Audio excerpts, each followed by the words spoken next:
Welcome to the Bushido Gang. What's up, guys? It's Attack on Samurai, and welcome to my match for the ADV OU Global. So this is going to be for round 2, and this is against my opponent StepC. So for round 2, I do have like 2 sets of games, or two opponents to face. However, StepC is the only one that I can actually face, because the second set, my second opponent, well, for some reason, or I mean, I think that my second opponent is banned. So unless they get a sub for that guy, I do believe that StepC is the only opponent that I have for round 2. So before we dive into these games, make sure to leave a like, comment, and subscribe. Follow me on Twitter, join my Discord Bushido Gang, and subscribe for some more content on the channel. Also follow me on my Pokemino, and check out my Smogon profile. All those links will be down in the description. So without further ado, let's dive into these games. So turn 1, he leads with Tara as I lead Skarmory. So I'm going to get my spike up as he's going to switch and go into Mag and trap me. So good play on this part for trapping my Skarmory turn 1. But it's okay because I do have a Doug that can trap him back. So I do go into my Doug right now, get rid of the Mag right there. He's going to protect just to see if I go for anything else, but I'm always going to click Earthquake no matter what. That one spike is going to go a long way, as he can't trap me back because he doesn't have a Doug of his own. He does have an arrow though, and he's going to go for the Rock Slide on my switch in, and unfortunately he's going to miss. So turn 5, he went for the Rock Slide and he missed my Zapdos. So gotta let you know that had he landed that, this would not have gone, in the right. This would have been pretty bad for me. In hindsight, I really had no switching for Arrow for my team, because I'm going to let you know my team is pretty weak to Aerodactyl. The team I have right now is pretty weak to it, so, or for this game was pretty weak to it, so I really had no kind of, like switching for it. So, Zapdos, well, I feel like was a pretty crazy play. I think I had to go Zapdos there to predict the Earthquake, which is why I made the play I did. But he made the right play predicting that Zapdos switch in. Had I stayed in, then, well, 1, my Dougie would have gotten weakened. But 2, I would have been able to see what this Aerodactyl locked itself into. But I just couldn't risk Earthquake because Dougie was still pretty important for dealing with the Tar. As Tar is actually going to drop to spikes, or is going to drop to an Earthquake after spike damage. So, again, I feel like this was actually the worst play for me, bringing in Zapdos like this. But I had to make that play. However, though, my Zapdos is physically defensive, so it can take a Rock Slide. But still, if he did land the first one, then this would have mattered. But yeah, I'm gonna break through with the Thunderbolt, and I'm gonna kill the Aerodactyl, so that's gonna be great. Tar comes in now, as I can go for the Baton Pass, and I can go right into my Dougie and trap him. So I go into Doug, and I do trap the Tar. And still that banded T-Tar did a lot to my Dougie, but I'm able to kill off the Tar, which is cool. So now I can bring in the Umbreon, and this Umbreon is actually gonna have Pursuit. Umbreon is a very odd mon. Like, it's something. This is actually the first time I've run into an Umbreon in ADV, like ever. So I was confused as to what this was gonna do. I feel like on a team that he has, like a team like this, since it seems like very offensive, I would never expect an Umbreon. So he went for the Pursuit, as I'm actually gonna try and switch, and he's gonna kill off my Dougie. So kind of sucks because there was something else in the back that the Dougie still could have trapped. This is fine. So he brings in so now. Hold on, why is it lagging so much? Let me, wait a minute. Okay, it should work now. Okay, there we go. So he's going to go into the Flygon as I go for the Curse. So I'm going to Curse up here and just make my Snorlax as bulky as I can, as his Flygon's not going to be able to really break through me. He goes for the Earthquake. It does like 33%. So it seems like he was running like triple band, or this could have been like maybe DD-Tar, Adamant DD-Tar, but it seemed like he was just triple band. So I'm able to kill the Flygon there, which is perfect. And I guess we'll keep this Lax around. He's going to bring in the Suicune and try and set up. But I'm actually going to boom on this Lax. I'm going to boom with my Lax and get rid of the Suicune, because that's what you always do. You got to boom the Lax. I mean, you got to boom the Lax on the Suicune switch in, because if it starts to set up, then it's going to be bad. So just always boom Suicune, no matter what. Umbreon comes in, but I have a Heracross. And as long as I don't miss the first one, we're good. So yeah, I go for my Mega Horn right here. And he goes for the Protect to scout for whatever I do, but at this point, like I said, it's pretty much over. I do land the Mega Horn on the Protect, but, I'm going to miss the next one. But still, the game's pretty much a wrap, as Heracross is just going to dominate now. So yeah. GG to my opponent for Game 1. I'll dive into Game 2 pretty soon. But yeah, like I said, again, had he landed that Rock Slide, this would have gone in a whole different direction. I think it still would have been possible for me to break through him. However, this Aerodactyl would have been a pain. It would have been such a pain to deal with. Because one, this is the fastest Mon on his team, and he and Maya Stringlex doesn't really take Rock Slide that well. So it pretty much would have been a 2 KO on it. But yeah, it was gonna be pretty tough. Granted, I am running like Salic Heracross, so I could take the Rock Slide and still be able to beat it down with Rock Slide of my own. But it's still kind of a roll it's a roll in his favor because he can still love the Rock Slide too. So yeah.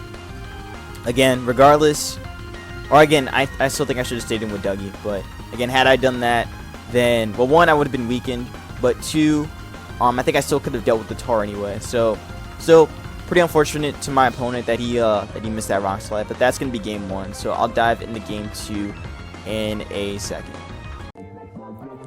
All right, so this is gonna be game 2.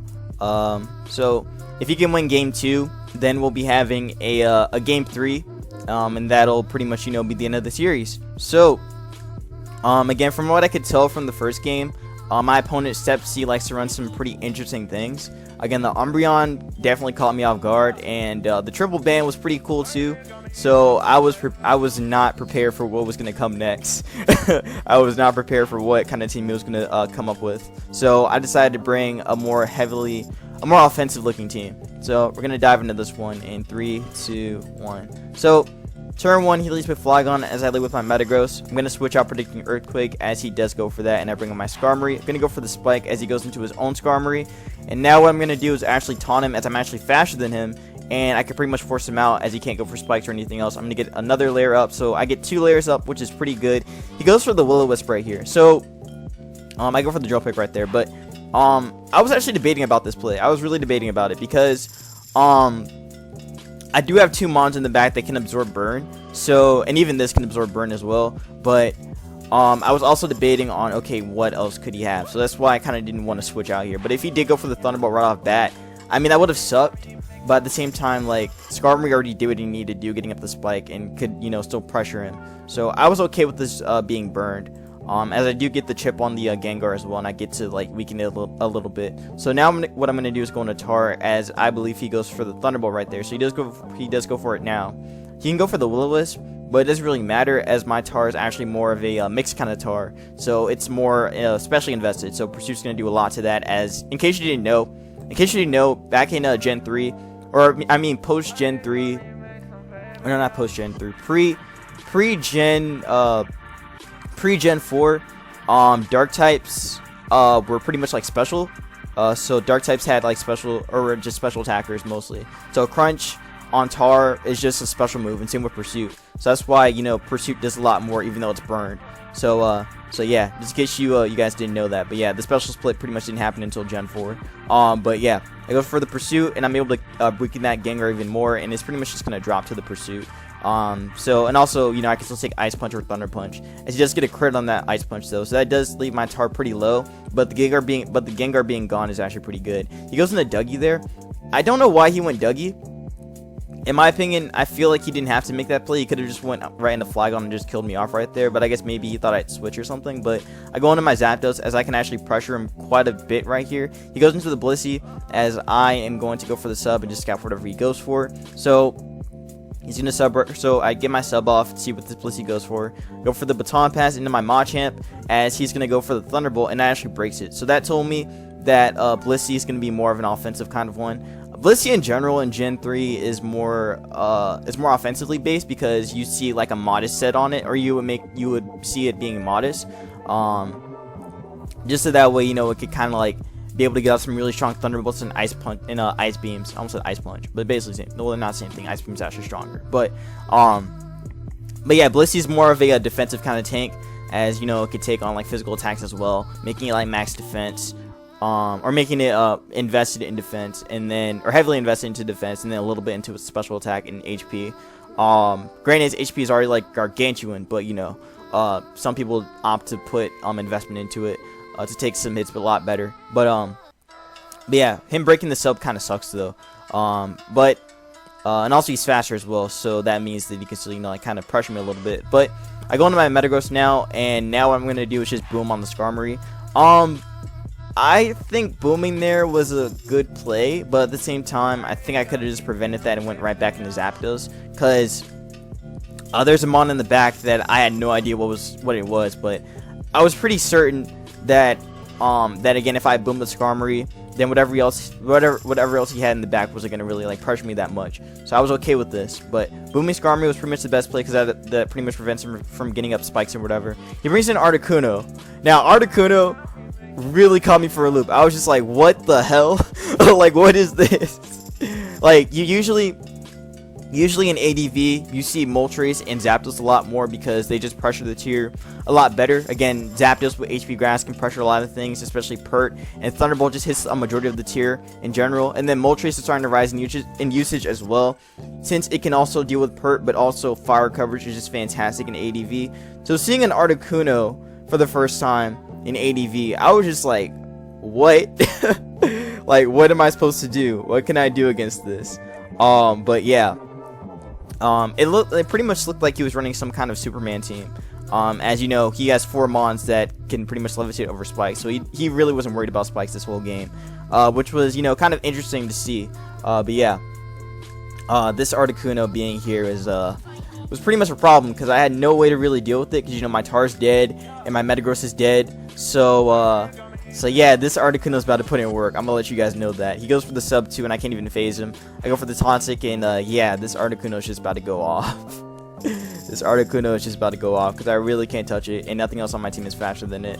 And I go for the taunt just to prevent him from going for like whatever else, but it's already too late. Again, he got the sub up, it's already over. So my Skarmory's dead now to the Ice Beam, and all I can do is go into Zapdos and hope that I'm faster than his Articuno, but as you're going to see, he's going to get the lefties first. I actually didn't notice that until like later, or until now, but yeah. He's going to kill me now with the Ice Beam. I go into my Scorpion, as I'm able to actually outspeed the Articuno. And I do break the sub as well with the Rock Slide, but Ice Beam will still kill me. And all I have left is Machamp to try to break through, but at this point, Ice Beam does way too much damage anyway, and he can also just trap me with the Dougie and just kill me off with the Earthquake or whatever else he has. So I go for the Rock Slide. I freeze, but I break out. So there's that. But yeah, Articuno's going to drop there to the Rock Slide. He can go into Doug, kill me off with the Earthquake or Aerial Ace, whatever else he has. He does go for the Aerial Ace, but Aerial Ace does not kill me. Earthquake probably would have killed me. But yeah, I go for the Cross Hop and land it. Flygon comes in here and goes for the Earthquake, and that's going to be the game. So yeah, again, interesting team. I really liked it. It's very different. Articuno, again, like I said, is something you don't see like at all in ADV. So seeing it for the first time, I was just like, wow, this is a pretty cool mon. No pun intended. But yeah, Articuno is just kind of something you don't see that much. As again, like the meta is pretty much like dominated by a lot of like strong ground types, and again, T-Tar can pretty much just take it on pretty easily as well. So yeah, it was interesting though, very interesting. Like the team. So now I'm gonna dive into the last game, as again my opponent did win this one. So we're gonna go into a game 3. So give me a second. All right, this is I'm gonna say round 3. This is game 3 of my series against StepC. So whoever wins this game moves on to round 3. So let's dive in. So turn 1, my opponent leads with Machamp as I lead with Metagross. So he's gonna go for the Earthquake, and it's gonna do a lot to me. Go for the Meteor Mash, and I beat down that Machamp with the banded Meteor Mash. He goes for the Mag and traps me with the Thunderbolt, so I'm okay with that. Letting my Metagross go. He goes into Pert as I go for the Earthquake. It's a great play on his part. I'm gonna scout for the Tauntaunt or whatever he goes for, as he does go for the Tauntaunt right there, and unfortunately he does miss, so that does suck for my opponent. He's gonna go into Mag as I go for a Spike, so I got 1 layer of Spike up, which is good. I'm gonna go into Lax now to predict Tauntaunt. He just go for right there.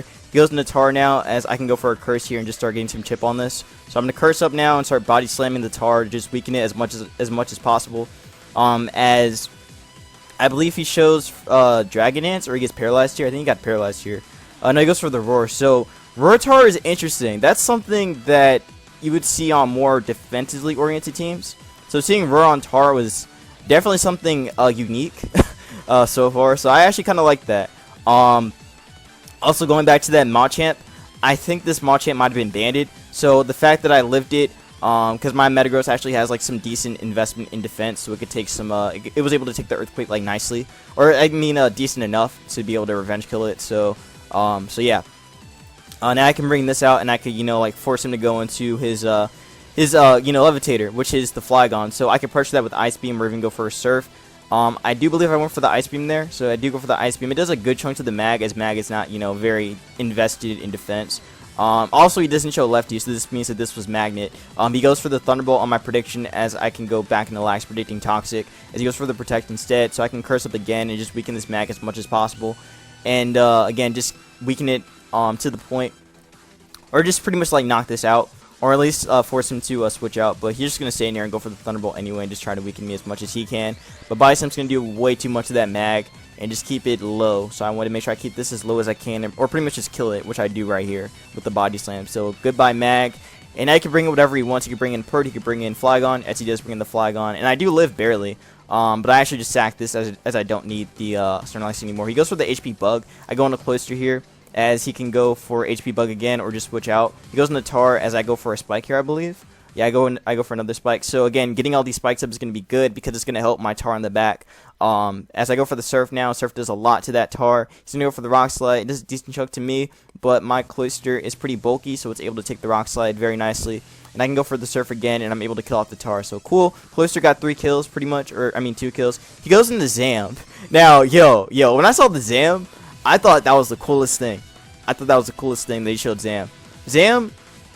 Alakazam is something I actually used back in when I first started playing ADV, or I mean when I first played my ADV tourney for the ADV Open, and I used a Alakazam on that team, with I think Porygon 2, Snorlax, not Snorlax. I think Snorlax might have been on that team, but I know it was Metagross, Porygon 2, Donphan, Alakazam, something else on there, but Alakazam is an interesting mon, but I don't know, it's kind of underwhelming. I'm going to say that's pretty underwhelming. Like, again, Alakazam gets a lot better in Gen 5, but here, like, everything, like, Gen 1, you didn't see it in Gen 2, because of Dark types being everywhere.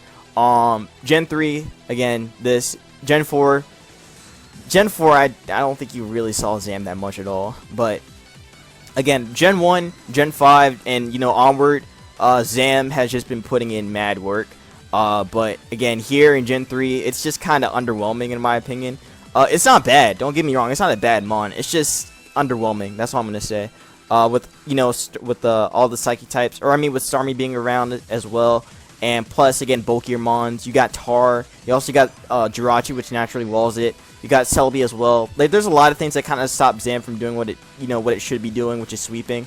But don't get me wrong, it's not bad, it's just underwhelming. I'm just going to say that. So I'm going to switch out because I want to make sure that I keep my Cloyster healthy to deal with the last 3. He goes in for the HP Grass, which was great on his part. Good play on his part to get me low and also to take out my Cloyster. But, I'm able to live it. I go for the HP Bug as he's going to go into the Flygon and take it. I go into Zapdos now, predicting Earthquake as he goes for predicting Earthquake or HP Bug, which he does go for. I'm able to take the hit. He goes into Pert now as I'm able to go for the HP Grass when I switch in. And I'm pretty much just going to, beat down that Pert. And now I can go for the HP Grass again, and Pert's pretty much just useless at this point, as it's pretty much just low, and he just sacks it at that point. So, at this point, like I said, Tar wins, and even Cloyster wins as well. So, what I do here is I go for the T-Wave. So, I go for the T-Wave, which is great, because now this is weakened, or this is slow, and that also means that my Tar outspeeds it. So, this is very, very cool. He goes for the Psychic. It does a lot to me, but I'm able to Baton Pass out, go into Tar. And I go for the HP Bug here, as that's going to kill off the Zam. But he goes into the Flygon to keep it, make sure that he still keeps the Zam. But at this point, there's no point. I go back into Claydol. He goes for the Rock Slide, trying to get some flinches on me, but it's not going to do enough. And that is pretty much going to be the game, as I can just Psychic this down and then boom on the Zam. Or I could even boom on Flygon, but I decided to just Psychic it down and just boom on Zam instead. But yeah. Again, I liked his teams. His teams were very interesting. Again, especially the second game with the Articuno. The Articuno was very cool. It was very, very cool. And this game was pretty cool as well. Like, Zam is just... I don't really think Zam really worked for this team. Like, Zam works better, I feel, when you have, like, mons that can actually, like, deal with its checks. Like, again, Machamp was a good mon. Machamp actually makes sense for it. But at the same time, like, you still need, like, more options for it. But then again, he did have a hard matchup against me.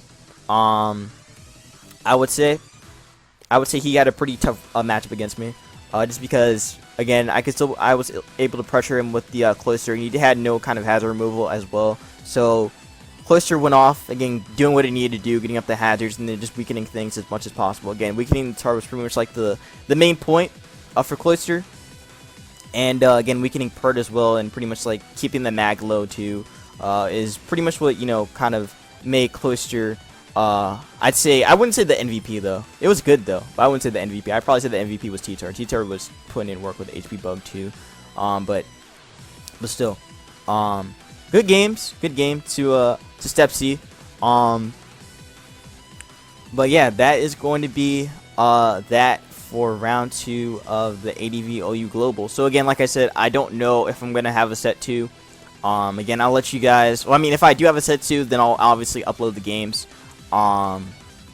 good or bad.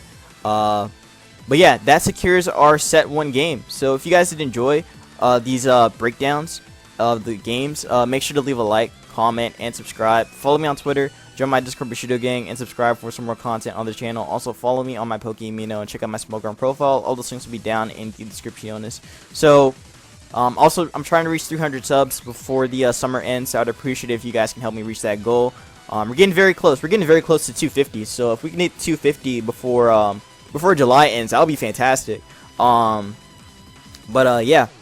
Again, take care. Hope you have a good one. Be safe. Wash your hands. And peace out.